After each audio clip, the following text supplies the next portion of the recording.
quais são esses genes que podem promover, então, o que a gente chama de neuroproteção e regeneração, para que a gente possa identificar primeiro esses genes e tentar modular a expressão desses genes de uma maneira terapêutica. Como que se faz isso, né? Qual que seria a estratégia para modular genes de maneira terapêutica? A gente cai no campo da terapia gênica. Então, a terapia gênica ela foi concebida há muito tempo atrás e, basicamente, é na maneira de você pegar uma célula que está com algum processo que não está funcionando corretamente, que está num processo de doença, você introduzir material genético, introduzir ácidos nucleicos, concebida inicialmente, né, introduzindo um gene normal numa doença, uma doença genética ou um gene terapêutico e fazendo essa célula voltar a funcionar corretamente. No caso da neurodegeneração, evitar que essa célula morra, fazer com que essa célula regenere, que é o que eu mencionei anteriormente. Então, a terapia gênica, a concepção dela é usar material genético de forma terapêutica. Esse material genético não necessariamente precisa ser um gene, ele pode ser um RNA e ele pode ser também a maquinaria de CRISPR-Cas9, que eu vou mencionar um pouquinho mais para frente. Então, existem várias técnicas hoje em dia de você introduzir material genético dentro das células de maneira terapêutica e isso não envolve necessariamente apenas um gene. Então, como que a gente pode fazer isso no sistema nervoso central, que é um sistema super complicado de acessar? De maneira geral, o que se faz hoje em dia é usar vírus para transferir material genético para as células. Os vírus são organismos que são especializados em entrar nas células e transferir material genético do vírus para dentro da célula. E quando a gente usa um vírus para fazer isso, a gente chama esse vírus de vetor viral. Então, não é um vírus, é um vírus que a gente vai, primeiro, fazer com que ele não seja capaz de se replicar, a gente tira genes importantes para isso, ou eventualmente tira o genoma inteiro do vírus e coloca o gene, coloca o material genético de interesse para que ele seja transferido para dentro das células. Então, uma vez que o vírus ele entra em contato com as células, ele vai se localizar dentro da célula e vai transmitir o material genético para dentro das células. Então, os vírus eles são organismos que têm essa capacidade e a gente pode usar os vírus a nosso favor para fazer essa transferência gênica. Quando a gente está falando de transferência gênica, além dos vetores virais, existem também os vetores não virais, como, por exemplo, nanopartículas, lipossomos, que vão usar, basicamente, lipídios, onde você coloca o material genético dentro dele e esse lipídio vai fusionar com a membrana plasmática da célula, colocando o gene para dentro da célula. Mas, como eu disse anteriormente, os vírus são organismos especializados nisso e existem, basicamente, 3 tipos de vírus que são usados para a transferência gênica, de maneira geral em todas as células, mas vou falar especificamente do sistema nervoso. Então, existem os lentivírus, que são retrovírus da família, por exemplo, do HIV. Eles têm essa capacidade de entrar dentro da célula e pegar o material genético dele e inserir no genoma da célula hospedeira. Então, ele tem uma vantagem de conseguir uma expressão a longo prazo. Por outro lado, o risco de uma mutação insercional ele é maior nesse caso. Os adenovírus, que são vírus, por exemplo, usados na vacina que a gente viu agora recentemente, na vacina da Janssen e na vacina da AstraZeneca. Você coloca o material genético dentro dele, ele consegue entrar dentro da célula, mas a expressão em geral dos adenovírus é uma expressão muito transiente. Ele não vai inserir no genoma da célula hospedeira, a expressão do gene que você colocou lá dentro ela vai ser muito transitória e vai ser eliminada rapidamente. Além disso, os adenovírus, quando a gente está falando de terapia gênica, eles não são ideais porque eles geram uma resposta imunológica muito alta. Então, para a vacina ele é ótimo, porque a gente quer gerar uma resposta imunológica, mas para a terapia gênica não. Então, os vetores de vírus adeno-associados, eles foram escolhidos pelas suas características como os vetores preferenciais para transferir material genético para o sistema nervoso. Tá? Eu vou dar aqui algumas das características desses vetores virais. Então, primeiro, eles são vírus que a gente chama chamados de dependovírus. São vírus que são encontrados na natureza, eles conseguem infectar seres humanos, mas eles não causam ou não se conhece até hoje doenças que são causadas por esse tipo de vetor viral, os que são encontrados na natureza. E eles são chamados de dependovírus porque eles precisam de uma co-infecção com o adenovírus para conseguir se multiplicar. O adenovírus associado, ou o vírus adeno-associado, ele não consegue se multiplicar sozinho, o vírus encontrado na natureza. Quando a gente vai usar ele de maneira terapêutica, obviamente a gente já remove todo o genoma dele e ele não vai conseguir se replicar mesmo na presença de um adenovírus.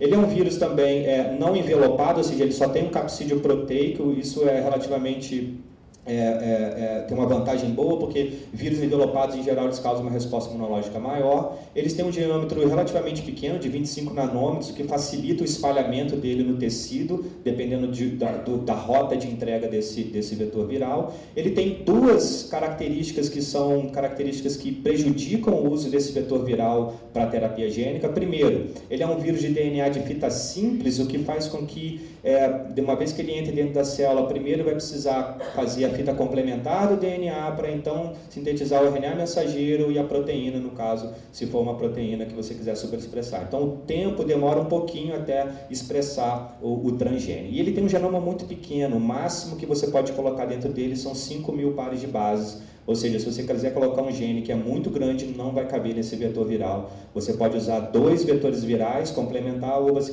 tem que usar um outro tipo de vetor viral. As outras vantagens, como eu disse, não está associado a nenhuma doença em humanos. Ele tem um baixo risco de mutação por inserção, porque o material genético dele fica numa forma chamada de forma epissomal, ele entra dentro do núcleo da célula e fica como se fosse um plasmídio, um DNA meio que circular, e consegue manter a expressão por longo tempo. Então já tem dados mostrando anos e anos de expressão desse material genético transduzido pelo vetor de AAV. Como eu já disse anteriormente também, ele tem uma baixa resposta imune, e uma das principais vantagens quando a gente está falando do sistema nervoso é que esse vetor viral ele tem vários tipos de capsídeos diferentes. Você pode escolher sorotipos diferentes que têm um tropismo maior para neurônio, um tropismo maior para uma célula glial, para uma outra célula glial, às vezes para um tipo específico de neurônio, para outro tipo específico de neurônio. Então, existem vários sorotipos diferentes encontrados na natureza e a gente ainda pode modular a capa dele artificialmente para que ele tenha uma especificidade maior para um tipo celular ou outro.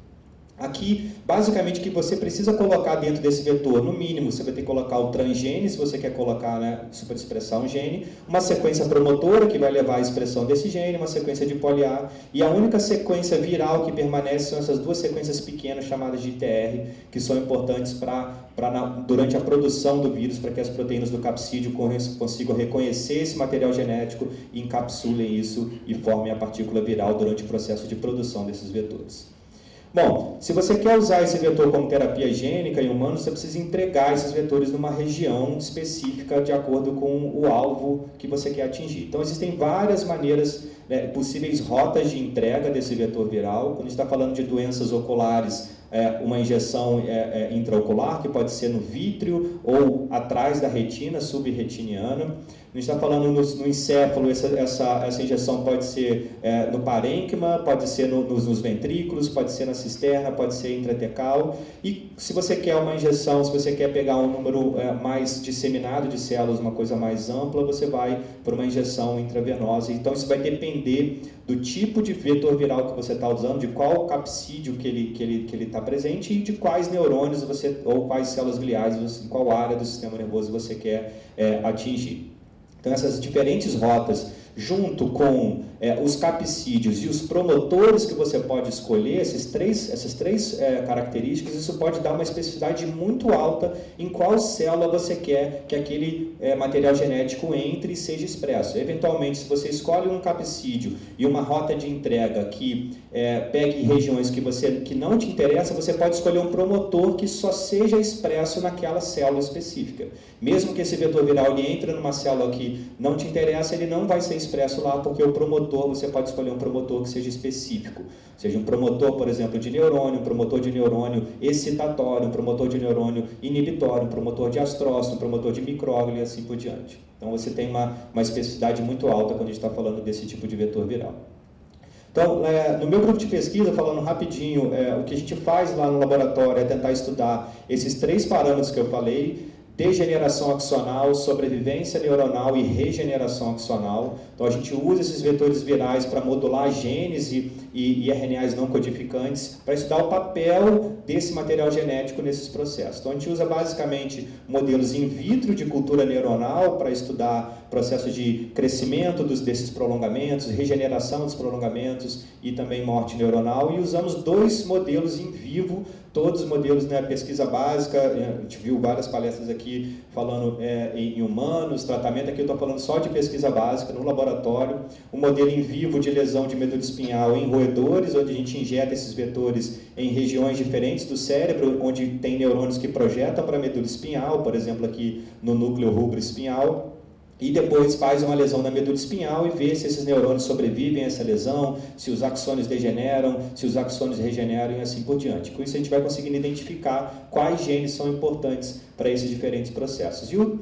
terceiro e último tipo de modelo que a gente usa é o modelo usando a retina e o nervo óptico, como eu disse, fazem parte do sistema nervoso central, tem doenças muito importantes que acometem esse tipo de tecido, a gente injeta o vetor dentro do olho do animal, espera um tempo até ele expressar, aqui vocês estão vendo neurônios in vitro, neurônios do encéfalo e neurônios da retina expressando uma proteína fluorescente que foi codificada por esse vetor viral para a gente detectar quais neurônios foram transduzidos por esses vetores virais. A gente pode usar modelo de lesão mecânica do nervo óptico ou modelo de hipertensão ocular, que seria mais parecido com o que acontece no glaucoma, aumenta a pressão dentro do olho, isso vai levar a uma neurodegeneração glaucomatosa, e a gente consegue então avaliar se o gene que a gente está modulando ele é responsável por modificar algum desses parâmetros que eu mencionei anteriormente.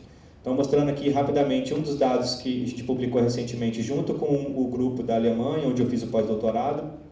A gente modulou a expressão de uma proteína autofágica chamada de UQ1, aqui está só o desenho do vetor viral. Essa proteína é uma proteína truncada que vai agir, na verdade, inibindo a proteína endógena, tá? Então o que a gente está fazendo, a gente está inibindo a proteína endógena.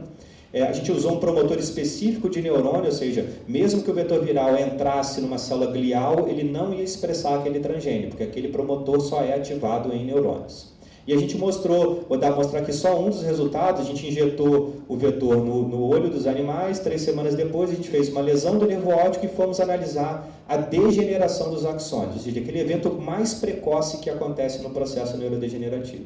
E a gente avaliou isso por um tipo de microscopia chamado de imageamento em tempo real, onde a gente consegue visualizar o processo de degeneração axonal nos neurônios vivos. Tá? Os animais foram anestesiados, acoplados no microscópio, e a gente consegue visualizar isso em tempo real. Então aqui vocês podem ver na situação controle, depois da lesão, imediatamente depois dos axônios, aqui uma representação de um axônio íntegro, e com o passar do tempo, ao longo de 6 horas, você vê os axônios fragmentando. Então só tem fragmento de axônio, o axônio entrou no processo de degeneração axonal. E quando a gente inibiu essa proteína, a gente vê que até 6 horas depois a gente consegue manter o axônio íntegro, aqui o gráfico mostrando a diferença significativa, indicando então que a inibição dessa proteína foi capaz de proteger os axônios nesse modelo de lesão do nervo óptico. Nesse trabalho também a gente fez análises in vitro e um modelo de lesão de medula espinhal, a gente viu basicamente o mesmo efeito. Foi capaz de proteger os axônios e foi capaz de proteger também o corpo celular. Mas quando a gente foi olhar para a regeneração axonal,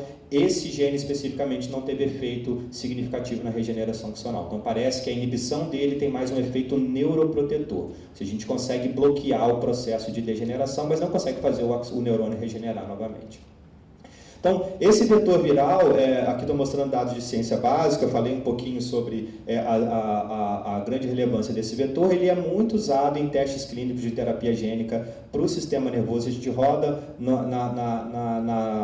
no site clinicaltrials.gov, a gente botando terapia gênica ou AV, a gente vê uma grande quantidade de testes clínicos hoje em dia sendo rodados ou que já tenham terminados de terapia gênica, muitos deles voltados para o uso de vetor de AV, a grande maioria nos Estados Unidos e na Europa, na América do Sul, aqui 138 testes clínicos, desses 138 sem acontecer ou estão acontecendo no Brasil.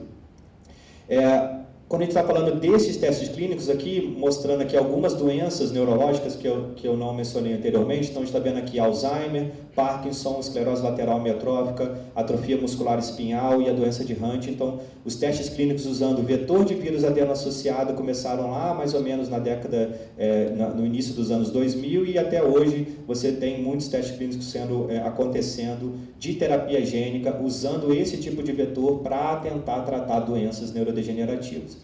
Se você olhar aqui, a grande maioria são usando vetores de vírus adeno associado. Tem um ou outro aqui com lentivírus, esse daqui com oligonucleotídeos, mas a grande maioria com vetor de vírus adeno associado.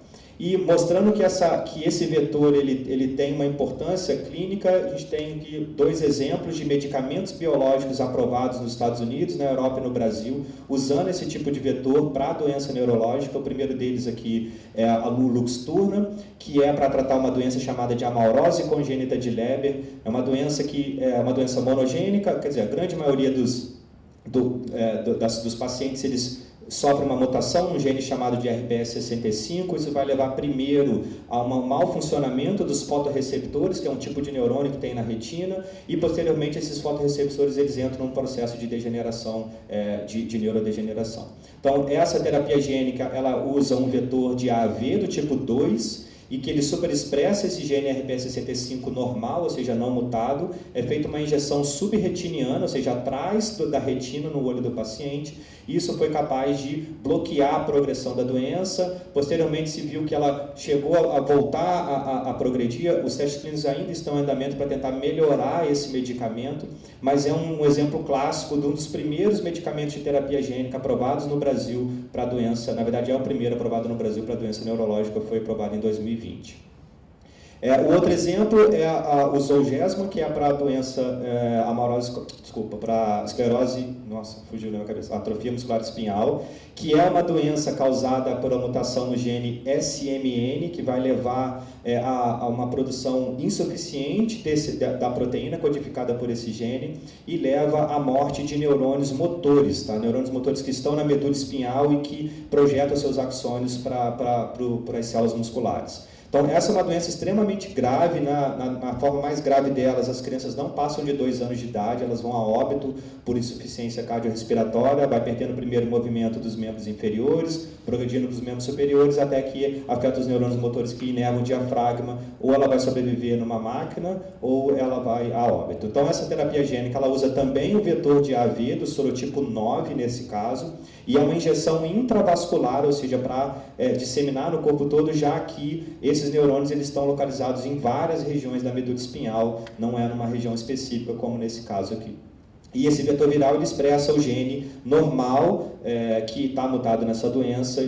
Os testes clínicos iniciais foram feitos com crianças que hoje em dia já estão com 6, 7 anos. Essas crianças, obviamente, tem algum comprometimento motor. Quanto mais precoce o medicamento for aplicado, melhor é o prognóstico, mas é uma terapia gênica que tem uma grande relevância para essas pessoas.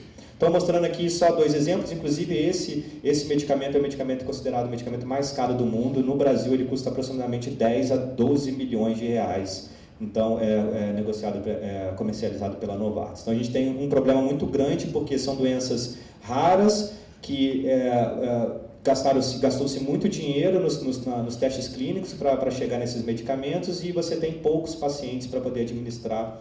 Obviamente, os custos ficam bem mais altos, ainda mais sendo feito fora do Brasil. Se a gente consegue fazer isso no Brasil, a gente tem, com certeza, uma diminuição desses custos. Então, continuando aqui, indo para a última parte da palestra, eu falei um pouco sobre a neurodegeneração, sobre os vetores virais e sobre terapia gênica, e o que se tem hoje em dia usado bastante, usando vetores virais para tratar doenças neurológicas, é a técnica de edição gênica de CRISPR-Cas9. Eu vou falar rapidamente aqui onde se descobriu isso, e aqui tem um exemplo muito importante do porquê investir em ciência básica é importante. Pesquisadores estavam olhando como bactérias se protegem de uma infecção, de um vírus, e hoje em dia essa técnica, esse mecanismo que foi descoberto em bactérias, ele pode ser muito promissor para tratar várias doenças genéticas e doenças não genéticas no futuro. Então, como que isso acontece? A gente está aqui mostrando uma bactéria, vocês podem ver a bactéria, o genoma da bactéria, ela sendo infectada por um vírus de bactéria. Quando o vírus infecta a bactéria e joga o DNA para dentro dela, a bactéria cliva um pedacinho do material genético do vírus e insere esse material genético do vírus no genoma da própria bactéria. Ela está fazendo basicamente como se fosse ela está sendo imunizada por aquele vírus. Ela está usando esse pedacinho do material genético do vírus para fazer uma vacina da bactéria contra esse vírus. Tá? Tudo entre aspas aqui. Então, uma vez que ela faz isso, ela tem uma biblioteca no genoma dela de várias sequências de vírus que ela foi infectada anteriormente. E ela expressa esse material genético e complexa uma proteína chamada de Cas, ou Cas9. E essa proteína fica lá com esse pedacinho de RNA que é complementar ao DNA do vírus que infectou ela previamente. E se ela for infectada novamente por aquele mesmo vírus, ela vai lá, reconhece isso. A Cas9 é uma enzima capaz de quebrar a dupla fita de DNA, ela quebra o DNA do vírus que está infectando ela e ela é protegida por a infecção desse vírus. Então isso é um evento biológico que acontece em bactérias, de uma maneira que ela se protege do vírus, e quem descobriu isso, desde a década de 80, primeiro se descobriu que tinham essas regiões, e mais especificamente em 2012, que foi o primeiro artigo mesmo mostrando na Science que você pode usar essa maquinaria das bactérias para editar genes em células de mamíferos, em células eucarióticas, e ganhou, gerou o prêmio Nobel em 2020 para duas pesquisadoras, uma dos Estados Unidos e uma da Alemanha. Então, de maneira geral, como é que funciona essa técnica? Você precisa de duas coisas. Você precisa de uma enzima chamada de Cas9, mostrada aqui em verde, e você precisa de um RNA chamado de RNA guia. Esse RNA ele vai ter que ter uma sequência, que é essa sequência aqui que está mostrada em azul escuro, que precisa ser complementar à região do DNA que você quer modular. Então, aqui nesse exemplo, a gente está vendo uma região complementar do RNA guia a uma região no genoma da célula hospedeira. Quando isso acontece, quando essa complementaridade ela é perfeita, a Cas9 reconhece isso e cliva a dupla fita de DNA. Então, o que a Cas9 faz é só isso. Ela se complexa com o RNA guia e ela vai procurando no genoma, no DNA da célula hospedeira. Na hora que ela encontra essa complementaridade, ela pausa e ela vai clivar, fazendo uma quebra de dupla fita. O que acontece depois disso? Foi mencionado aqui em aulas anteriores, depois de uma quebra dupla fita do DNA, a célula ela vai tentar corrigir isso. De maneira geral, as células têm duas maneiras para corrigir isso. O tipo de correção chamado de não homóloga, onde ela simplesmente vai conectar as duas pontas, só que quando ela faz isso, em geral, ela perde alguns nucleotídeos ou ela ganha nucleotídeos a mais. Isso vai gerar uma mudança na frame de leitura daquele gene e gerar um stop codon precoce. O gene que estaria aqui, ele vai ser um gene truncado, e isso pode levar ao que a gente chama de bloqueio da expressão gênica, o knockout daquele gene. Então essa técnica ela foi muito usada, essa primeira etapa aqui, para gerar animais geneticamente modificados para usar em pesquisa básica. Antigamente, para fazer knockout, ou seja, para bloquear a expressão do gene, você precisava de uma técnica muito mais complicada que demorava 1, 2 anos para fazer. Isso daqui você consegue fazer em poucos meses. Mas, quando a gente está falando de terapia gênica usando CRISPR, o que vem mais na nossa mente é corrigir mutações que estão presentes em células hospedeiras. E aí, para isso, você vai precisar, além da CRISPR do RNA guia, você vai precisar dar um template, você vai precisar dar uma sequência de DNA que tenha a correção daquele gene que estava mutado. Então, você vai fazer o que a gente chama de reparação homóloga daquela lesão que foi feita pela Cas9. Você dá o gene template e na hora que a célula vai corrigir isso, ela usa esse gene template, ela corrige, está um pouquinho fraco aqui, ela corrige a mutação e você pode, ou corrigir uma mutação, você pode colocar um gene novo ali naquele local da célula. Então, essa técnica aqui é uma técnica que pode fazer com que no futuro a gente tenha a cura de várias doenças genéticas que são causadas por mutações genéticas utilizando essa técnica.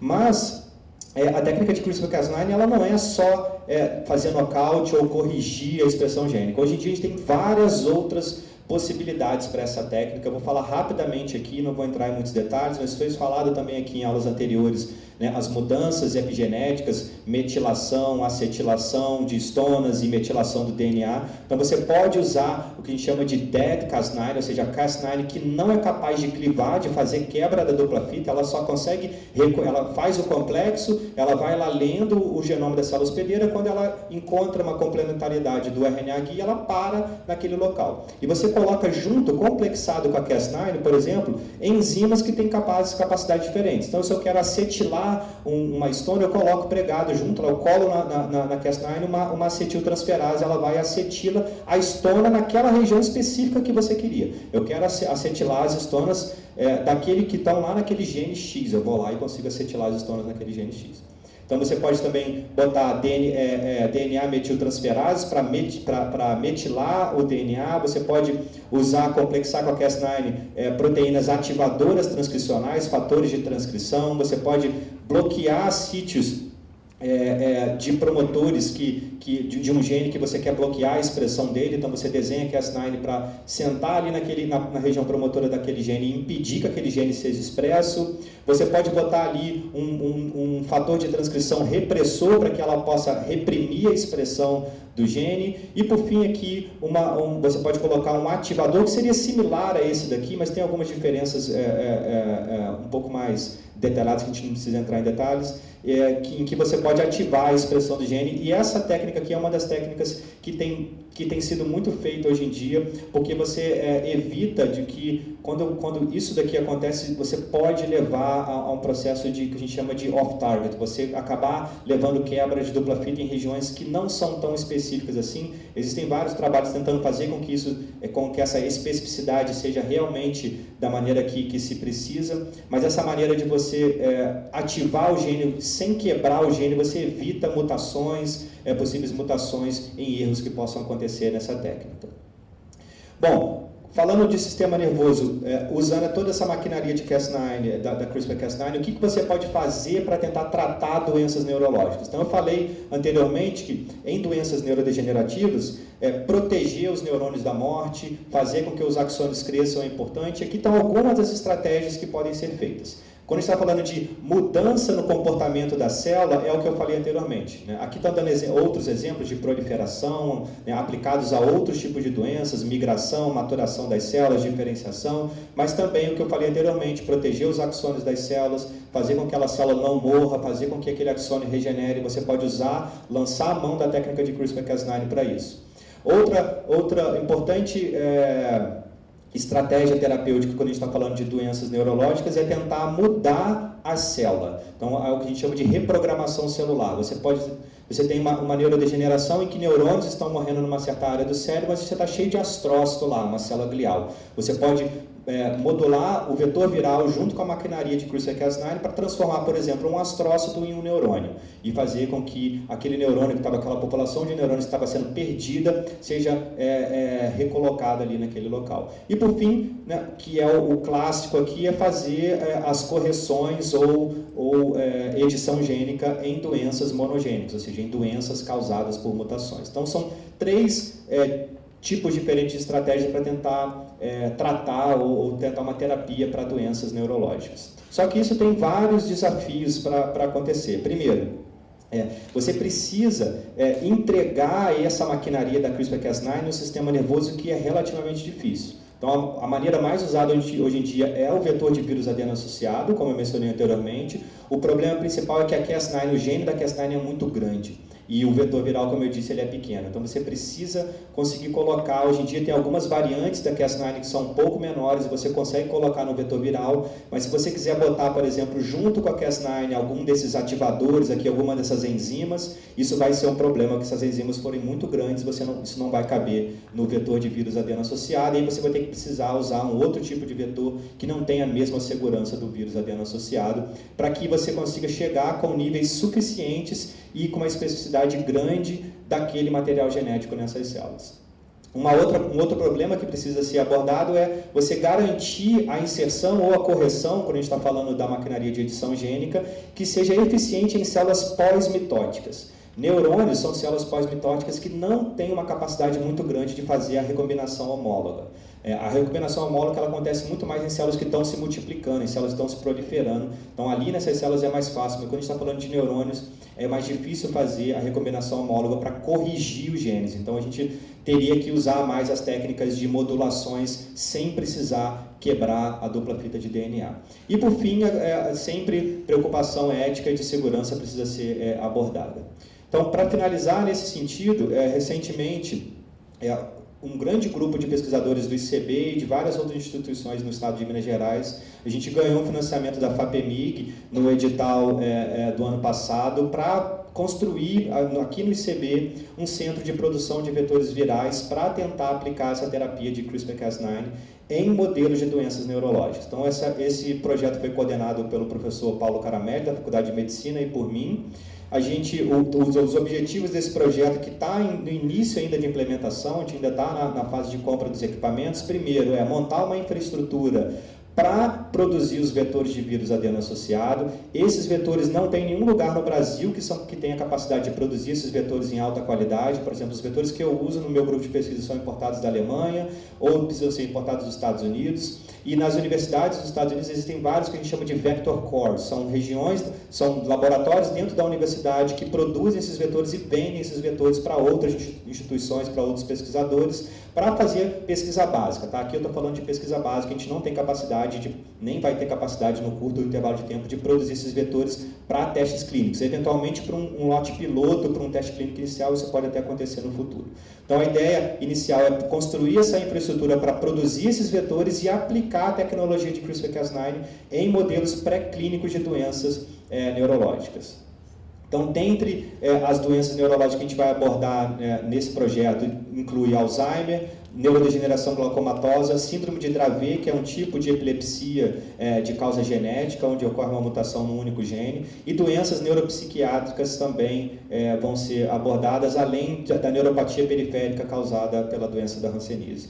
Então, como eu disse, além da UFMG, tem a Universidade Federal de Ouro Preto, a Unifal, nossa, esqueci exatamente qual que é, Alfenas, e a Universidade Federal de Juiz de Fora. A ideia é, então, produzir esses vetores virais, primeiro validar a técnica de CRISPR-Cas9 em modelos in vitro, a gente vai desenhar os RNA guides para os genes específicos que a gente quer modular, produzir os vetores virais e depois testar em modelos pré-clínicos, tá? Então, em modelos de camundongos ou ratos, para ver se aquela modulação genética usando a técnica de CRISPR-Cas9 vai levar a alguma mudança no fenótipo nesses modelos de doença. Uma vez testados esses modelos pré-clínicos, a gente pode evoluir para modelos de animais de grande porte e futuramente, com a modernização do centro e com a aquisição de novos equipamentos, eventualmente até produzir lotes pilotos para teste clínico em humanos. Bom, era isso que eu queria falar para vocês, espero que eu não tenha estourado o tempo. Aqui está o meu contato, ribasvt@ufmg. Quem tiver interesse, entra lá também no Instagram e no grupo de pesquisa. Obrigado pela atenção de todos.